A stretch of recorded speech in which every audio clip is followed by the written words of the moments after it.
Director with S&P Capital IQ Global Markets Intelligence. In this Lookout report, we provide a wrap-up for the first quarter corporate earnings season. Peak earnings season for the S&P 500 is officially over, with 448 companies having reported at this point. Growth for the index, which was projected to come in at 0.7% at the beginning of the season, is now poised to grow 5% due to positive surprises from companies in every sector. This is at the high end of the 4 to 5% range we predicted in our first quarter earnings preview. And while profit results were robust for the quarter, revenue reports didn't fare as well. Revenue estimates have steadily been falling as the majority of companies have been missing estimates. Of the 448 companies that have reported, only 45% have beat analysts' revenue expectations, in comparison to 61% historically. This is also in comparison to the 67% of companies that have managed to beat on the bottom line.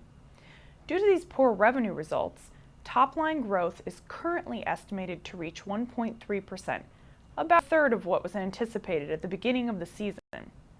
The primary culprit of poor revenue results in the first quarter was continuing stagnation out of Europe.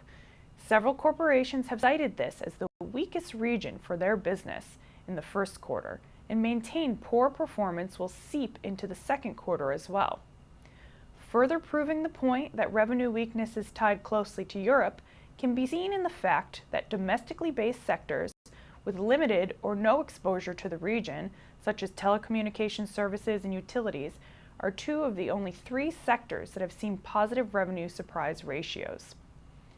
The winning sectors this quarter are telecommunications and consumer discretionary.